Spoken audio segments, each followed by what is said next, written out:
Hello, welcome to the Self Learning Podcast by Dr. Sushma Singh. Let us start discussion on Unit 4 Diversity and Pluralism.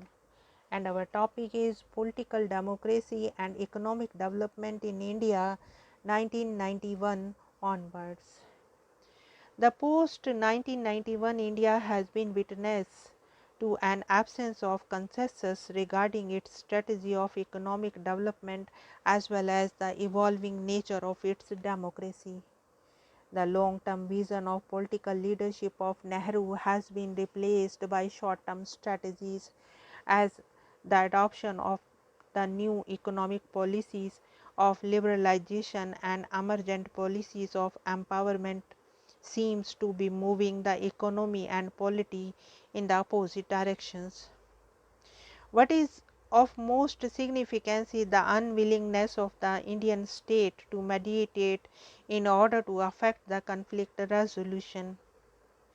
At this juncture, it would be pertinent to address to the cause of a radical shift from the development planning model to the model of economic liberalization just after a minor economic crisis, when despite a decade of poverty, the mixed economic model continued undebated.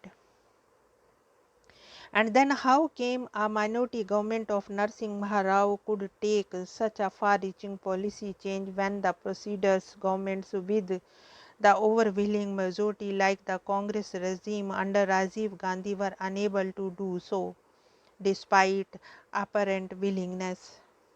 The possible answer can be in the form of the immediate economic compulsion of crisis management.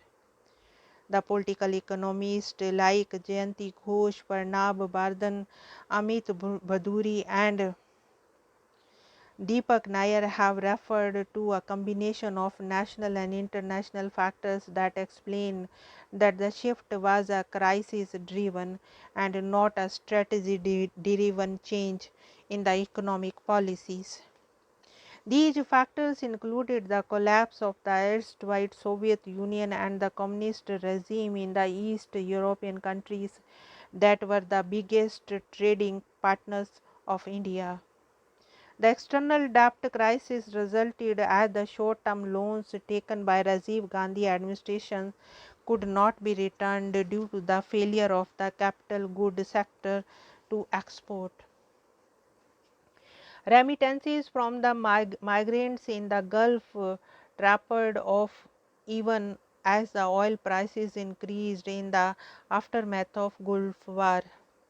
There was a flight of capital from the exchange market by the NRI as they lost confidence in the social and political viability of the Indian state in the aftermath of the Mandal and Mandir controversy.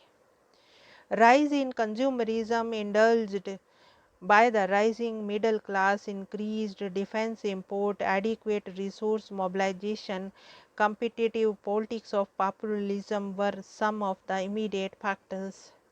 And then the direct taxes were progressively reduced under the liberalizing policies of Rajiv Gandhi regime, while indirect taxes could not be raised.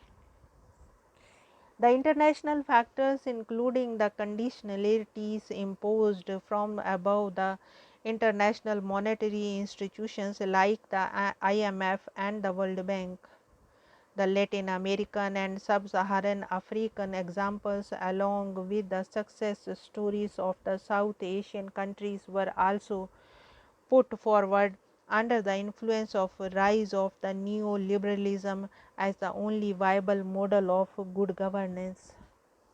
It was argued that the economic growth and the economic efficiency could be achieved with the reduction in the role of the state. Fiscal discipline, access to foreign capital and foreign technology were other factors that led to a shift from the state-led capitalism to market-driven capitalism. Do we have a feature of the economic reforms in India? What are its implications for the democracy and development in India? It is very clear that the political instability in the present coalition era with the frequent election explains the prevalence of the short-term interest-driven politics.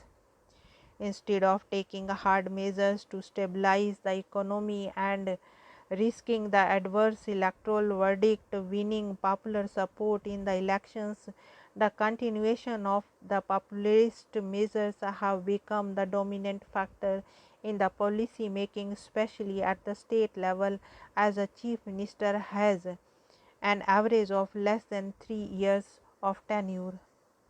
Thus, the long-term perspective of the earlier phase is absent. In terms of democratic politics also, the consensus is gone. The corrupt and the inefficient state-level bureaucracy remains incompetent to carry out the reforms. Patronage, corruption and nepotism continues unabated. The nature of investment, whether foreign or domestic, remains suspect, as most of the investments are in the consumer sector and not in the primary or capital goods sector. Most of the investments, as Prabhat Patnaik argues, is in the form of the hot money seeking quick returns. The rich state poor state syndrome is also posing a challenge in the Indian federal democracy, as the rich states with their developed economic infrastructures are acting as magnets, whereas the poorer states are being asked to fend for themselves without central assistance. Regionalism, an offshoot of colonialism and nationalism, has been on rise as the regional imbalances increases. Initially, it was the ethnic cultural identity that was the basis for the reorganization of the state, but now the need for greater development and democratization that is becoming the basis of the demand for separate statehood, as was the case with the movements for the creation of Uttaranchal, Chhattisgarh and Jharkhand. Dialectic communities are also joining the chorus of, as in the case of demand for Bundelkhand and Rohilkhand in UP. In the new economic regime, such demands are likely to receive impetus. The withdrawal of the state from the social sector has been hitting the poor people, as the whole notion of the welfareism has come under question. In the name of the fiscal discipline, the state investment in the primary sectors of employment, health and education has been dwindling. New economic policies driven by the market law of demand, supply and maximization of profit are hardly concerned with the labor, especially those employed in the informal sector. The competing federal states also tend to overlook the labor rights as they look for private investment. There are other challenges to the success of the politics of economic reforms. The Gandhian views that still command influence among the masses are opposed to market economy, as they emphasize on groups than individual interest. Profit making was not appreciated.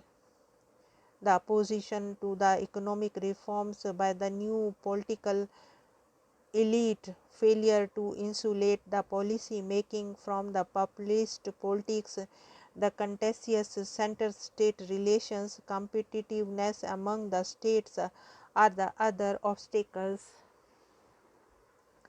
Thus, the ongoing neoliberal project of development based on the processes of liberalization, privatization and globalization has come to be questioned by the advocates of sustainable development strategies, as well as by new social movement questioning the rationale of the prosperity of some social groups at the cost of the other constituting majority.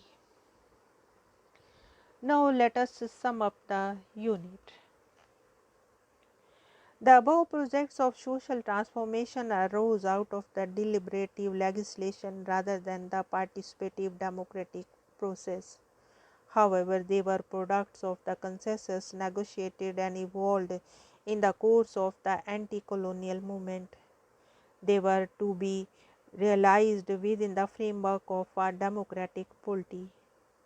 The idea of democracy is expected to inform, inspire, and cohere with the state's initiative in the areas of welfare, secularism, and development.